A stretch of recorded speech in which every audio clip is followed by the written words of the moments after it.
ติดตามข่าวที่นำเสนอไปแล้วได้ที่ www.thainews.prd.go.th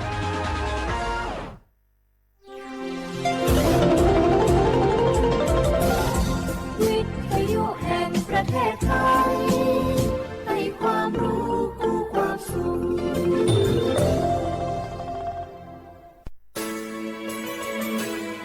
สถานีวิทยุกระจายเสียงแห่งประเทศไทยจังหวัดเชียงใหม่ AM 1476 กิโลเฮิรตซ์สถานีวิทยุภาคภาษาชาติพันธุ์แห่งเดียวในประเทศไทย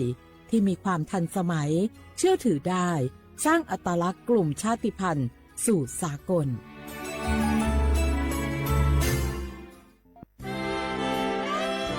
ตลอดประวัติศาสตร์ของชาติไทยพระมหากษัตริย์ไทยทรงเป็นพลังศรัทธาทรงทำนุบำรุงและอุปถัมภ์ศาสนาให้เป็นหลักยึดเหนี่ยวจิตใจของประชาชนเป็นแนวทางในการดำเนินชีวิตด้วยความดีงามศาสนาสอนให้คนไทยรู้จักคุณธรรมความดีและความสามัคคีช่วยประคองจิตใจในยามทุกข์เสริมพลังใจในยามเผชิญอุปสรรคเป็นรากฐานสำคัญของสังคมด้วยพระบารมีแห่งพระมหากษัตริย์และศาสนาอันเป็นที่พึ่งทางใจคือพลังศรัทธาที่ล้อมรวมคนไทยทั้งชาติสู่ความมั่นคงสงบสุขและยั่งยืนตลอดไปร่วมเสริมสร้างความรักในสถาบันหลักของชาติโดยสำนักงานประชาสัมพันธ์ที่ 3 กรมประชาสัมพันธ์ติดขัดเรื่องการรักษา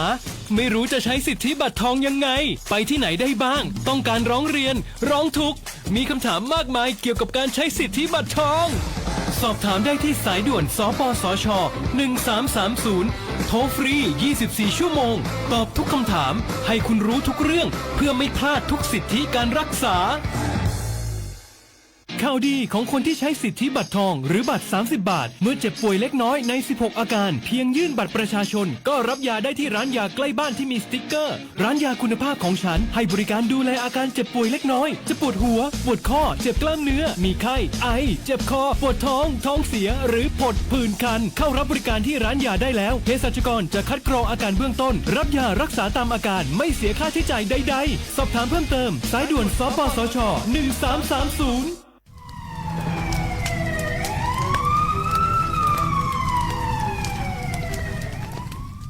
下话我们啥子判面我们家多去出边面嘛我们家吃懒来嘛是别人啊กู吃不生我们家我老做话家都错嘛啊ที่เนี่ยว่าจะว่าโลสักเนี่ย我们家ปีว่าจะมือดัวทุกชมาอาที่เนี่ยก็สักทุกชมางาอาที่พวกกุชะเอจะมาว่าเนี่ย PA 2.5พิลามาอาที่เนี่ยว่าเราโชว์ให้โขนอยู่ในจ้าอาที่เนี่ยว่าเราโชว์ให้หน้าพิลามามีความเสี่ยงจะไม่คือโรคหัวใจโดยว่ามันเลยโดยนี้คือสมองเสียมาโรคปอดใกล้มางาอาที่บ้าน我们家มาสายาสถาบันวิจัยวิทยาศาสตร์งาที่เนี่ยคือเทคโนโลยีแห่งประเทศไทยไงย่าวุ้ยชมาคือ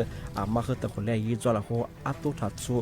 มีฉากขนาดมาเอจะมาเมื่อเขาลิบาลิมาเป็นซาบิวงาเอ็มันยี่จอสูงโง่เป็นอย่างคือวอชงาสำนักงานวิจัยแห่งชาติโง่งา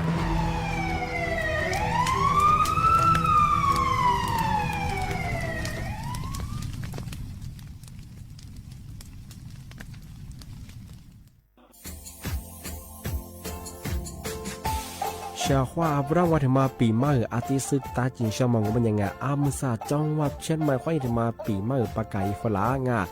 ที่5ที่เนี่ยของพวกค่อยยังว่า5 3次ที่เนี่ยสังเกตคนอยู่ตรงนี้โฉดซึกกูขวางอ่ะมาคืออาโตทัดโซดอกกับปากกับเมียนเบสเปียลุมีโดขยันโดอาชุดเปดอกสัตว์ความแบบดิต้มแบบอาโตทัดโซบรงอาที่เนี่ยพื้นที่หรือตัวจางงูเป็นยังก็ยาระบบไฟดีค่อยนี้มาอนุญาตอยู่ไม่คือมาคืออาโตทัดโซดอกอาที่เนี่ยปีความว่าตุ้ดสองงูเป็นยังฝากเฟยยังคือกลุ่มหมายละชัวยาชัวยาโซดอกอาที่บ้านงูเป็นยังมาอาตุชัวอาตุเบียพะมัวงูเป็นยังอาโวโทแจ้งศูนย์อำนวยการแก้ไขปัญหาหมอกควานอาที่นี่คือฝุ่นละอองมาคือจังหวัดเชียงใหม่ยี่เบอร์โทรงูเป็นยัง053อาที่นี่112808หรือที่มางูเป็นยังสำนักงานประชาสัมพันธ์จังหวัดเชียงใหม่ก็ยังปีมากทีเดียวพักกายฝรั่งอันนี้ประกาศมาก็แต่คนไรยืนจอละฝรั่ง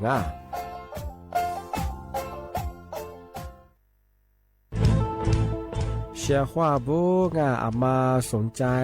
ลงโฆษณา ทาสถานีวิทยุกระจายเสียงแห่งประเทศไทยจังหวัดเชียงใหม่อาวสถานีวิทยุของบัญญัติอีเสียคือคือเสืออาทิเยอีสัญญาณก็คือหูยาคือยิบเป้งานเที่ยวพื้นที่จังหวัดเชียงใหม่ยังอาทิปัญญามาสนใจลงโฆษณาอยู่ช่องบัญญัติติดต่อที่สวทเชียงใหม่ยิบเบอร์โทรบัญญัติคือ053-276-0685อาทิเย0922468579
กูโช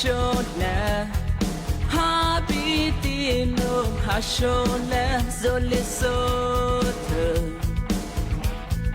โคเชปิโล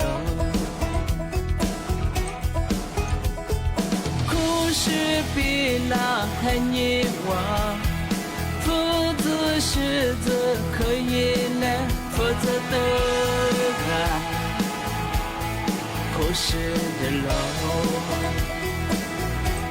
不听你那话表情，要夸自卑阿爸母皮娃，那片那米妈做那，不再选择爹妈娘，对吗？走你陪我，哈不你比拉达。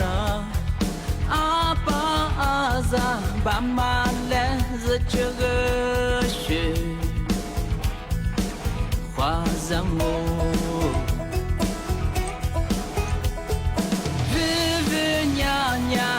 吉吉，不说莫说阿下来走这个的，热血点哦。阿别提里吉弗拉尼，别都做马走里皮俩，你说错的咋他下头。里皮提妈妈皮那么阿下个面啊，走吧是那。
吉吉，不说莫说阿下来走这个的，热血点哦，阿别提里吉弗拉尼，别都做马走里皮俩，你说错了咋他下头。一皮提妈妈皮那么阿下个那个，走吧是那。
Manu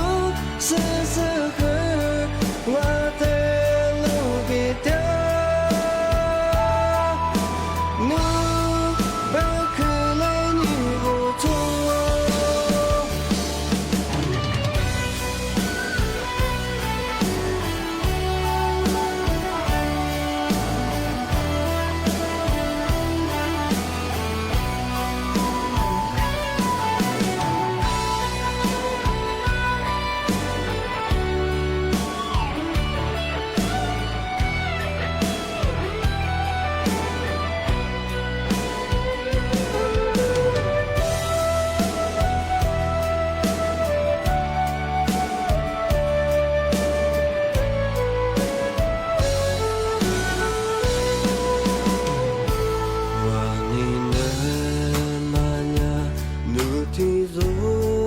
了里古特铁车努贝塔玛你呢可怜我你没贴贴车我你妈苦啊你贝可怜我妈没灵给你们是了我的努体中迷离我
Dizle niçin diye anlamadım. Mani babadi gasıyor. Tema dani mana. Atau iko molo dia ber. Tudanya no matani tema. Amanya no matani.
เชื่อว่าเวลาว่างอามาสาหนีเมื่อวานหนี3 โมงลิสุงดูจุดว่าเปล่าวงลิสุงปากกางมันยาจีนใหม่สวทชันใหม่แบบดาวมังเชื่อสถานีวิทยุกระจายเสียงแห่งประเทศไทยจังหวัดเชียงใหม่ว่าดูจ้างในแบบเจ็บเมื่อวานหนี8 โมงที่ขวาโดที่ช่วยสมโมควานีเจมวงที่มลบหนีโมควานี3 โมนาทีเนี่ยควานีหนาเนี่ยจะทีนี้เลยตัวอย่างเอาวิทยุโดยอย่ามองว่ามันยังไงว่ายี่ระบบเนี่ยคือ AM ยี่ครึ่งความถี่ว่าที่ตัวลีเฮียชีดสุดจูเนี่ยคือโดหลังที่ทาวเฟซบุ๊กยิบเพลงของสวทเชียงใหม่AM 1476 กิโลเฮิรตซ์เอาถ้าไลฟ์สวงบัญญัติทำมาที่การหรือตัวงบัญญัติมาวันไลฟ์มาจัวชงจ้าแบบว่ายินเนี่ยมาที่จะที่มันลามาเกลียชงยินเนี่ยมันจมที่ที่การที่ว่าบัญญัติทายาเที่ยววันอยู่บ้างสุดท้ายเวจะสบเหมือนแต่จีได้บ้างหมอไล่มาจวงเอาถ้าวิทยุมันยังคือตลอดแถวโดงมันยังเอาวิทยุคือวิทยุหลัดนั่นแหละเกี่ยเบิกขังวิทยุไปคือตลอดที่ตัวเชียงงานไหมครับว่าอินเทอร์เน็ตอยู่มาช่วยเชียงงานไอ้บ้านทาวไล่สูงยังคือแต่การตัวยังคือหมอไล่มาจวงทำมาแต่มาปีมาสุดจริงเช้าช่วงนั้นนี่เมที่ยิงบัญญัติเอาลิสูบ่าวบัญญัติเอาพารากันี่เมที่ยิงบ้าที่หาสติเนี่ยนี่เมที่ยิงบ้ามิวยิงจำมิวเนี่ยยกโคยี่โตยี่จะโชโคเอาท้ายบ่าวบัญญัติยี่ห้ายี่จะสี่ยิงนี่เมที่ยิงบ้านางวันยี่ตัวสั้นเนี่ยบ้ายี่จะเห็นยี่วันนี้มันคือ3 ที่ยังดูหลังบ่าย20 ที่มาดูหลัง3 ดูหลังที่บ้านก็ไม่ยังชอบงานนี่เมที่มุลนาราคือถึงมาปีมาอาทิแจนเตืออยู่ช่างที่ก็ถือว่าอะไรมาซื้อสูตรจวงมาซื้อสูตรจวงมาซื้อมาสรียาสำนักงานตำรวจคือถึงมาแจนเตืออยู่ฝรั่งเอาเชื่อว่าปีว่ามากกว่าเมื่อสมัยจ้าโซเมื่อควายจ้าโซงานกว่างานออนไลน์แต่ก็ถือว่าไม่เอางานประจำตรงก็คือกว่าอีเวลาจัวเขาว่าอีเวลาจัวแทนเอางานเสริมที่เมื่อแต่มาควายช่างมันยังเอามาสั่งมันยังคือเธอระบบออนไลน์ควายยังคือเหมือนว่าชื่อกลุ่มดังมาคือสามโมงช่วงไงปีควานูเหมือนทำมาคว้างงูมันยังไงมาสับไปคือกลุ่มมิชชาชีพกลุ่มมิชชาชีพมาคือหลักสมคาสุดบอยาใช้ระบบAI คนอย่างคือสมัครงานมาคือโจงเว็บไซต์ปองช้างยังโจอันนี้คือยาแอปไลน์ปองเงินตัวเชียงมาใส่เห็นยังก็ไม่ใช่ชอบงานมาเมื่อคว้าคือโจก็เขาตียังก็เขาเชี่ยก็เขากุยยังที่ซื้อเนี่ยชอบงานเมื่อว่าแล้วมาผู้บ่าวเมียว่ามังเป็นยังไงที่ยังคือเหมือนคือที่ยังคือยีสัตว์เป็นยังคืออีกที่มาคือเนี่ยชาวงานนู่นตะกี้เนี่ยที่เนี่ยภาษาตะเกียงแต่ใจเงี้ยว่าชาวงานจะฟอร์มเนี่ยว่ามาคือนู่นสุดท้ายนู่นสมัยยี่ไปคือแต่สุดท้ายแบบกลุ่มวิชาชีพก็เลยมาเกิดน่าเชื่อไงที่แบบของมันเนี่ยชาวงานมาใส่เห็นเนี่ยผู้บ่าวเมียเกือบเป็นกว่าคือเมียว่าเป็นกว่าไงบางอย่างตะกี้เนี่ยทะลุผ้ที่เนี่ยจานยี่คือซ้อนยี่ดูจากยี่มาใส่แห่งยี่ไปคือกลุ่มมิชาชีพโนวันละก็มาไปคือผู้บ่าวกุมยาเกือที่เมียเกืองโนฮิควายจานยี่ยี่แชร์โนตัวยี่ดูว่าไทยไลน์ว่าส่งฝรั่งอะไรไปในกว่ายี่เว็บไซต์มันก็ใช่คือยี่ลิ้นมาแน่สูงยิ่งกว่ายี่กว่ายี่เดียวจะคือยี่เงากว่าสุกคือจะเมื่อจีน่าชอบที่บ้านชาวบ้านมาคือมาคือจำมองจะมาอันนั้นเป็นว่ากลุ่มมิชชาชีพนี่แหละก็จะจีไม่เชื่อโง่เป็นยังไงโนแต่ก็บอกว่าแกนมิชชาชีพหลักโซเกจะไม่ใช่ก็จะไม่ใช่ว่าคือไงมาคืออย่างคือ ที่เนี่ยจ่ายเงินที่เนี่ยที่เดกับกูยังก็เช่งที่ตัวทัศมัยยังฟุบว่ามีว่าเป็นยังสมัยมาคือไทยยังที่เนี่ยส่วนสิ่งหลายเนี่ยเวลานี้ดีจะคือรถบีจะมายี่ข้อมูลก่อยจะมาไงทำมาคือที่เนี่ยจำมาวันนั้นไปยังว่าข้อมูลส่วนตัวมาไงว่ายี่บาดเจ็บว่ายี่บาดกันยังไงยี่ละหันมายังไงมาละคือตัวยังทักเกิดจากไงที่ยังว่าระบบออนไลน์ข้อนี้สุดาเกือมาหมันก็ชื่อว่าเว็บไซต์ข้อนี้ว่ายี่มีก่อยมาไงว่าเล่บัตรประชาชนก่อยมาอย่างเคยทำมาเคยจะเจ๋งว่าเด็กขึ้นมาซึ่งมันจะคือมันแน่ใจจะคือไทยยิงมาไงเคยยังไม่แช่จากงานย่าแบบมังงมันยังไงปีว่าสูมือสุดสมังงมันยังภาษามางานยังไม่เคยยากว่าค่าสมัครไงเบอร์มาชีบรอยไงแต่ก็ต้นมันยังคือนุสมังไงไม่เคยยินได้ค่าสมัครยิ่งจะมาเคยถั่วมังว่าเฮียแบ่ถั่วมันยีเฮียแบ่เบอร์จะมาเคยตัวยังไงที่นี่ยิ่งค่าเนียหรือค่าดำเนินการหรือค่าสมัครไงแม้จะยังไงอันนี้ไม่เห็นที่ตอนนั้นแบบยังไม่เคยปีว่าสูงานที่สมไม่เคยยิ่งค่าสมัครเหมือนเนื้อที่นี่คือฟุตบอลได้ร่างว่าคัดเทียมาโอจีไม่ใช่ไงยิ่งค่าดำเนินการสินมาคือโอจีที่ถึงบางก็ไม่ใช่คือสามารถตรวจสอบว่ากรงแรงงานเขาเนี่ยคือกรงจัดหางเอาให้ที่ตรวจสอบนับไปถึงงานไม่ยากบริษัทมาคืออะไรก็อะไรก็จามาคือไงที่ตรวจสอบนับมาคือยาตัวตัวเฉียงไงยาสุดตัวเฉียงไงรีบมาถึงบางก็ไม่ยากคือไงพัทยาจะสุดท้ายที่เปิดสายยี่ก็ตัดสินใจยังไงอาชีพกันนั่งเงี้ยก็ข้อที่เปิดสายยี่ไม่ใช่ไงที่ว่าสมังไงยังไม่เคยแล้วฟุตบอลโอ้จะมากลุ่มยาโรที่มีอะไรไงกลุ่มฟิลป์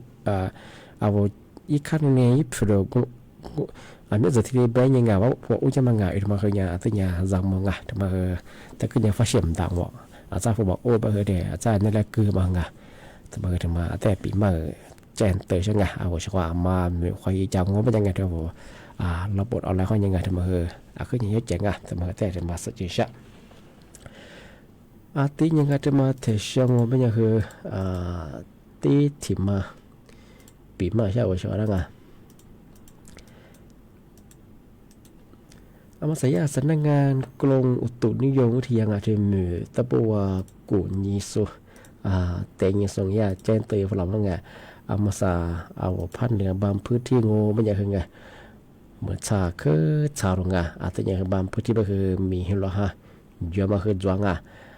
เฉพาะว่ามาอะไรตัวเยอะไงมาติดตามข่าวสารไงวิข่าวยุดูทีเดีย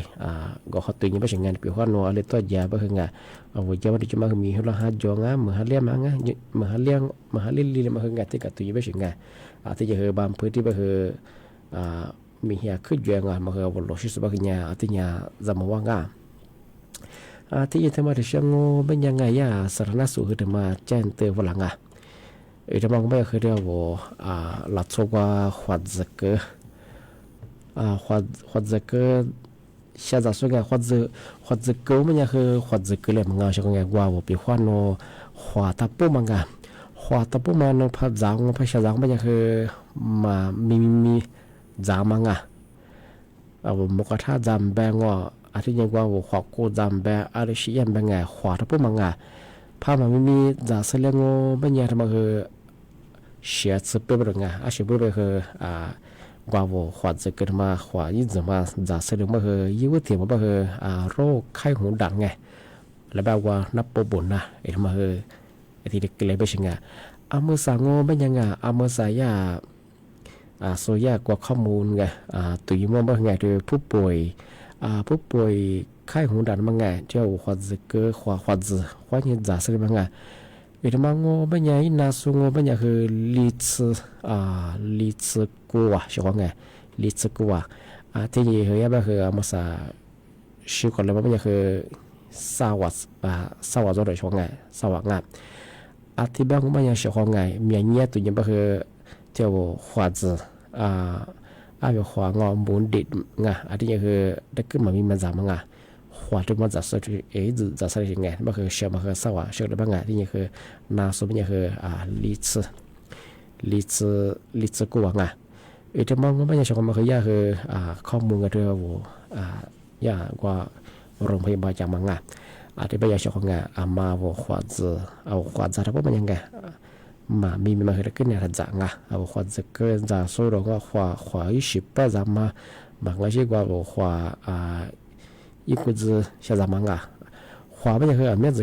面子相当我不和这个不和我这不给多了，我给多不和个，嘛明明咱们和咱啥不和我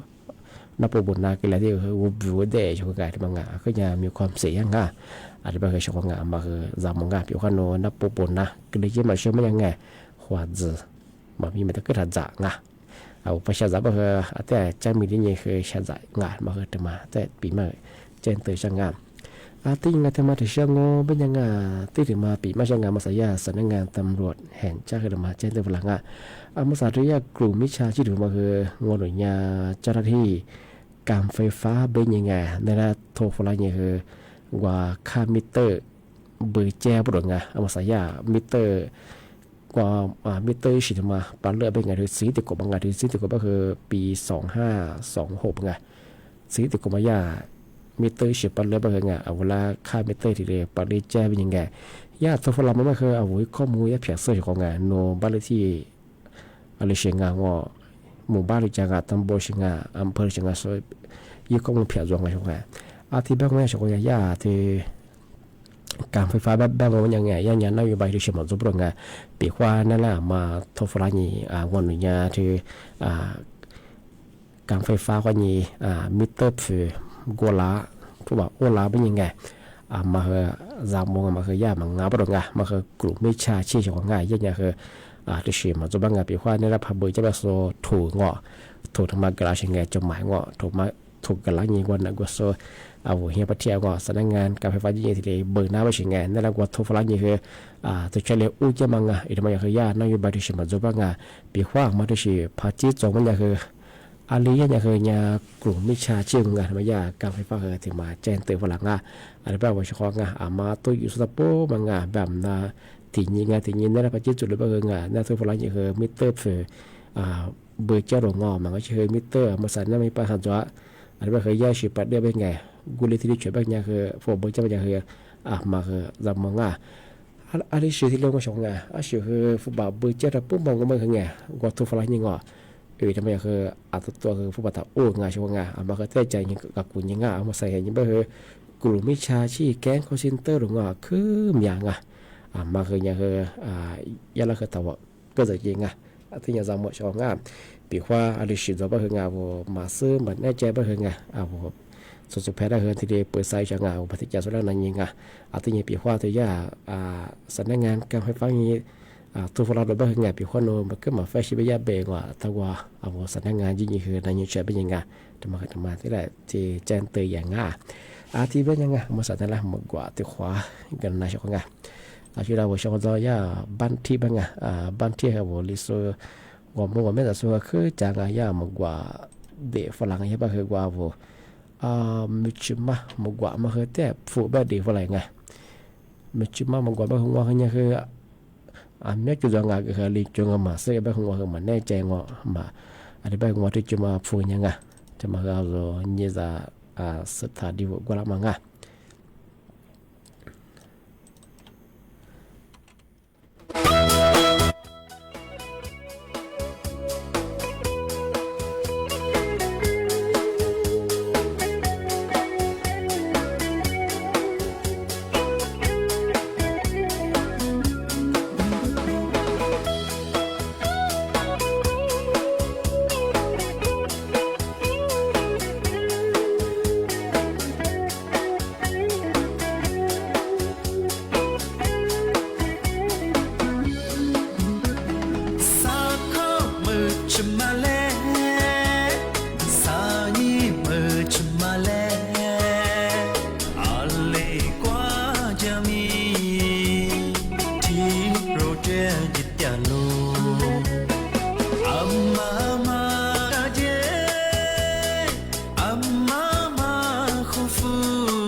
咋咋么吃嘛，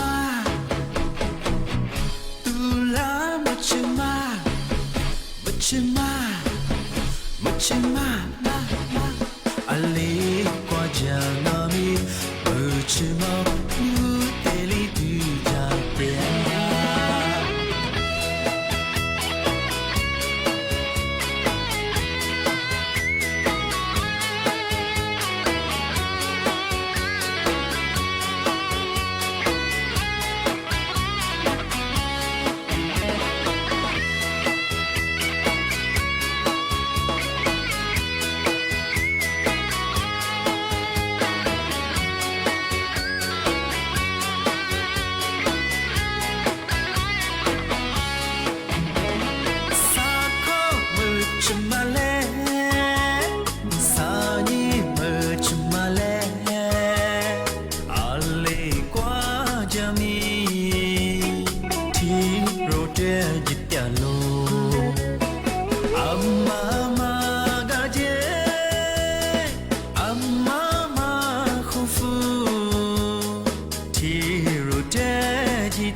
ที่ยังไงที่จะมาปีมา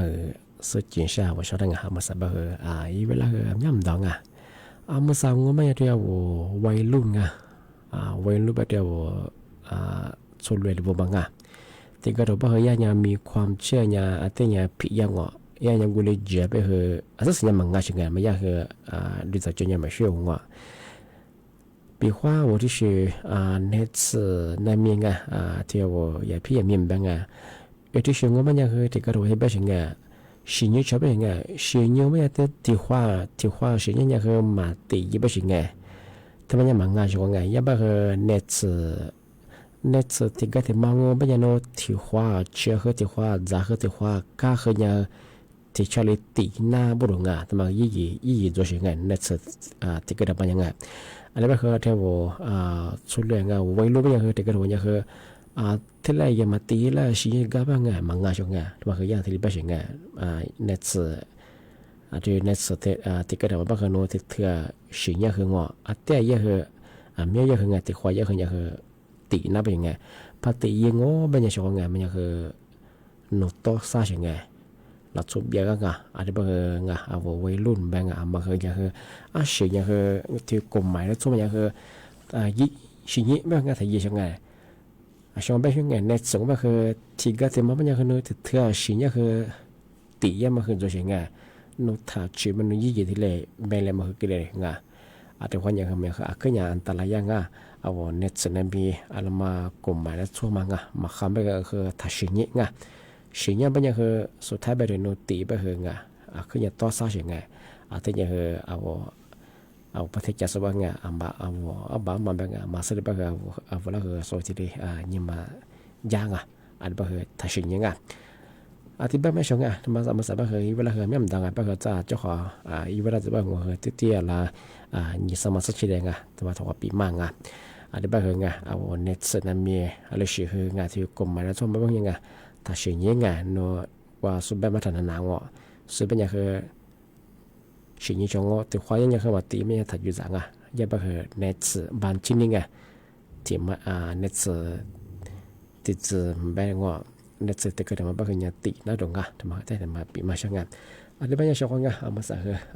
รายการลิสต์มันทำมาคืออีเวลาไม่มันดังอะไรลีน่าเทสใส่กี่เดียวอะไรบางอย่างสั้นเนี่ยชมมั่วยิ่ง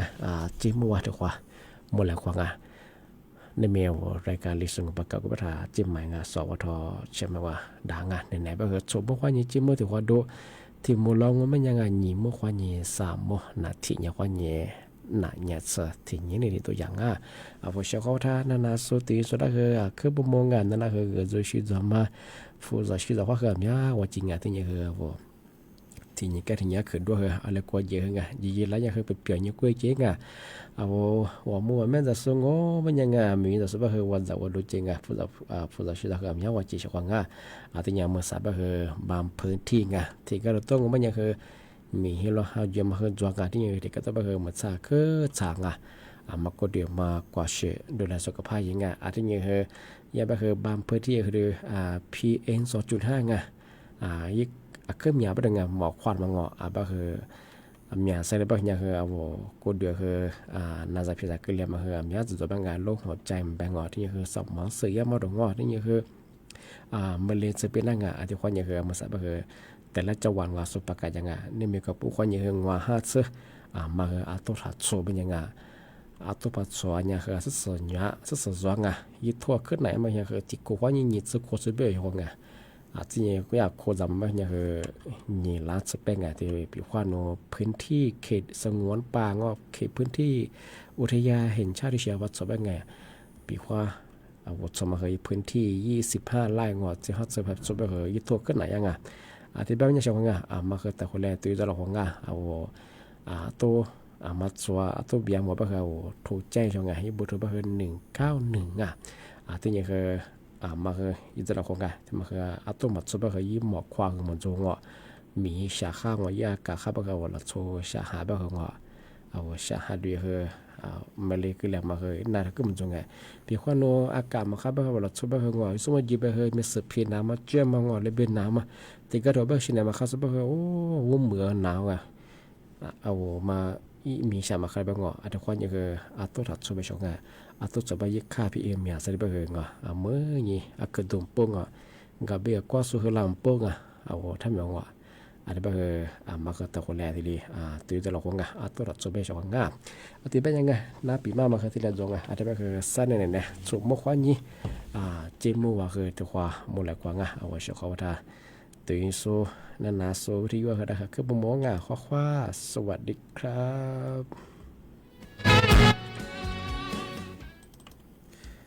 历史的光，走过大山，来拍故事，米家的嘞，历史革命，走沙皮的嘞，历史是别个走去读嘞，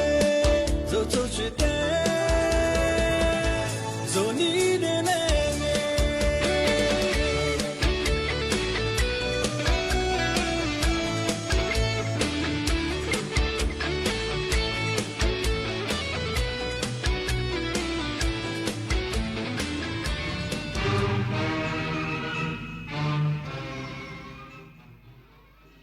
รับฟังข่าวต้นชั่วโมง 15 นาฬิกากับคณิษฐายิ้มดีค่ะ